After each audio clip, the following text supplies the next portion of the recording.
ಈಗಲೂ ಹೇಳ್ತಾ ಇದ್ದೀನಿ, ನಿಮಗೆ ಆ ಥರ ಏನಾದರೂ ವಿಷಯ ನಿಮ್ಮ ದೃಷ್ಟಿಗೆ ಬಂದಿದ್ದರೆ ನನ್ನ ಜೊತೆ ಮಾತಾಡಿ, ನಮ್ಮ ಆಫೀಸ್ಗೆ ಮಾತಾಡಿ. FIR ರಿಜಿಸ್ಟ್ರೇಷನ್ ಅನ್ನೋದು primary job of police. And ಅದ್ರ ಬಗ್ಗೆ ನಾನು ತುಂಬ ಸ್ಟ್ರಿಕ್ಟ್ ಇದ್ದೀನಿ. ನಮ್ಮ ಮೇಲಾಧಿಕಾರಿಗಳಲ್ಲೂ ತುಂಬ ಸ್ಟ್ರಿಕ್ಟ್ ಆದೇಶ ಇದೆ ಇದರಲ್ಲಿ. ಸೊ ಇದು ಫಾಲೋ ಒಂದೂ ಬಿಡಲ್ಲ. ಟೋಟಲ್ 42 ಪೊಲೀಸ್ ಸ್ಟೇಷನ್ಸ್ ಇದ್ದಾವೆ ತುಮಕೂರು ಜಿಲ್ಲೆಯಲ್ಲಿ.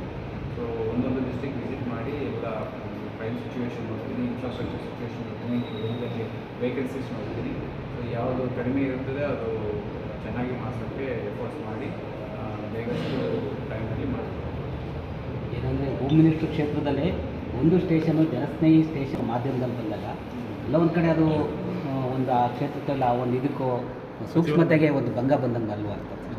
ಇಲ್ಲ, ಆ ಥರ ಏನೂ ಇಲ್ಲ. ನನ್ನ ಪ್ರಕಾರ ನಮ್ಮ ಜಸ್ಟ್ ನಾವು ಕ್ರೈಮ್ ಚೆಕ್ ಮಾಡಿದ್ದೆ, ಓನ್ಲಿ 45-46 UI ಪೆಂಡಿಂಗ್ ಇಟ್ಕೊಂಡಿದ್ದಾರೆ. ಇಲ್ಲಿ ರಿಜಿಸ್ಟ್ರೇಷನು ಏನು ಅಷ್ಟು ಕಡಿಮೆ ಏನಿಲ್ಲ, 250-260 ರಿಜಿಸ್ಟ್ರೇಷನ್ ಆಗಿದೆ.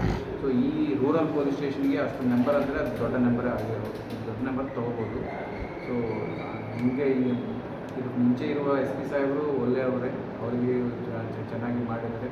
ಸೊ ಅವ್ರ ಟೈಮಲ್ಲಿ ಈಗ ನಾನು ಬರುವಂಥ ಟೈಮ್ನಲ್ಲಿ ನಾನು ಎನ್ಶೂರ್ ಮಾಡ್ತೀನಿ. FIR ರಿಜಿಸ್ಟ್ರೇಷನ್ ಅನ್ನೋದು ಪ್ರೈಮರಿ ಡ್ಯೂಟಿ. ಅದು ಅಫೆನ್ಸ್ ಆಗಿಲ್ಲ ಅನ್ನೋದು ಇನ್ವೆಸ್ಟಿಗೇಷನ್ ನೋಡ್ತೀವಿ. But first stage of police interaction ಅನ್ನೋದು ನಿಮಗೆ FIR ಜೊತೆ ಆಗುತ್ತೆ.